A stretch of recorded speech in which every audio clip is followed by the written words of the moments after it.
and get me back home. And then I went to work for a company and to learn how to do bookkeeping and payroll. And the payroll ledger for this company was probably as long as this stage. I used to have a chair that wheeled along because there were so many different things about it. And I thought, this is really boring. It's really not for me. I can't do this. I'm too young. Life's out there. I want some more excitement. So I wanted to work in casinos. You know, James Bond, Baccarat, all that. So I was like, this is what I'm going to do. So off I went to train in a casino, and I did that for 13 years and travelled the world. And I must admit, I had a fantastic time.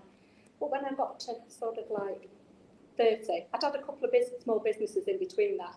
I kind of got married early, which was clearly a mistake. And I started a business then, got a market stall, went into a shop, did all that. And I thought, no, it's still not for me. It's not enough. I need more. So marriage broke down. So this is a good time to go and travel the world again. So I worked in casinos in all different places, and it was great. But when I got to 30, I was thinking, I kind of need to grow up really and get a proper job. So when I came back, I met my husband of today, and we started. He was into commercial vehicles. That was his thing.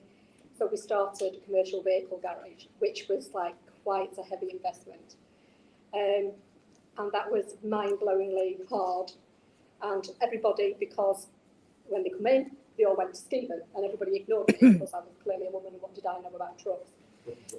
So just to prove the point, I went and did my HGV, class 1. So it's just to prove the point that I could actually drive the truck even though I couldn't fix it or change the tyre.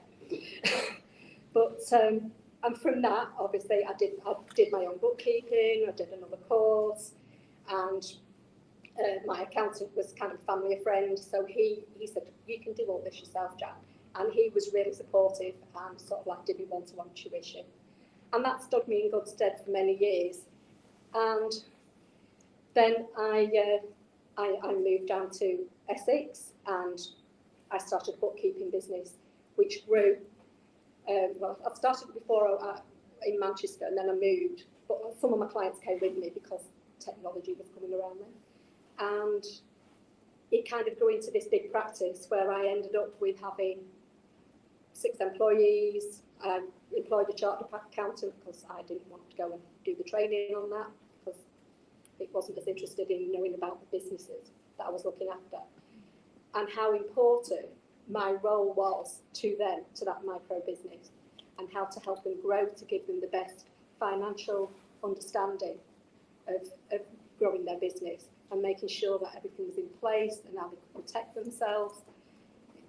And it ends up being an advisory role, not just about finance. It also you become a trusted partner with them. And it's very hard as a business owner to let some part of your business go.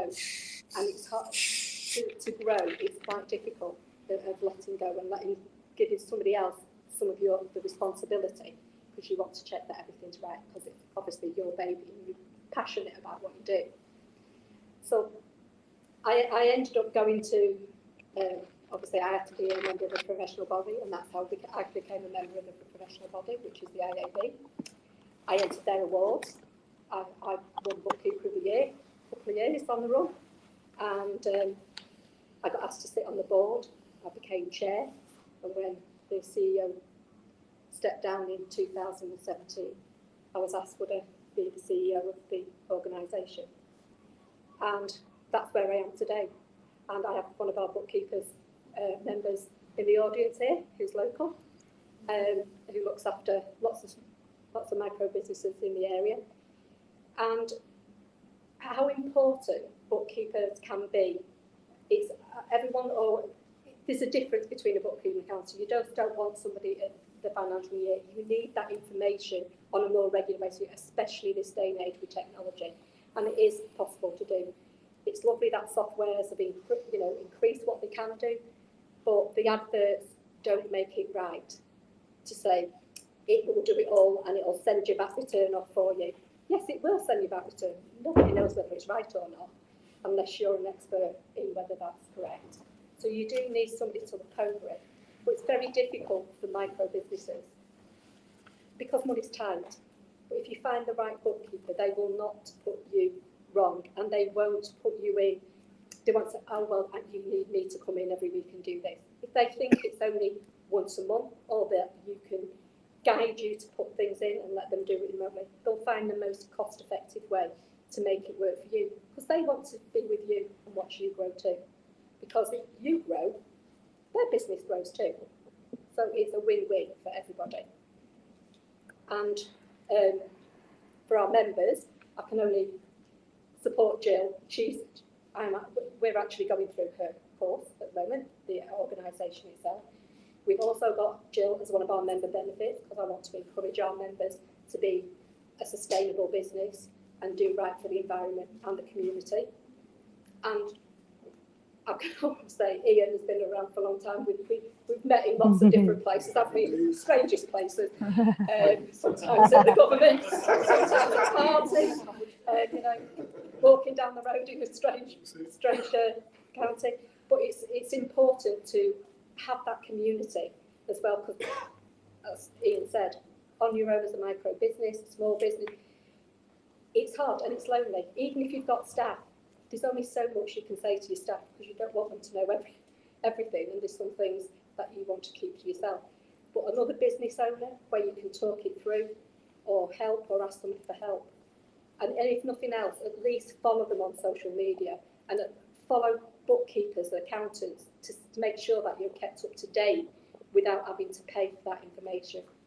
I mean, our members themselves were absolutely amazing during COVID on how they helped lots of them with furlough, the loans.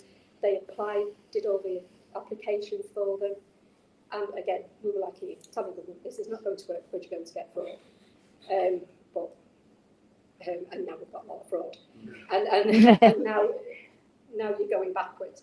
So look out, find a bookkeeper, get some help, or at least just follow organisations like that to just keep you up to date, to know what's going on, when it's time to change the tax, when it's time to up the minimum wage, because you're busy in your own business, and that's not always the forefront of your mind, because you're concentrating on what you do.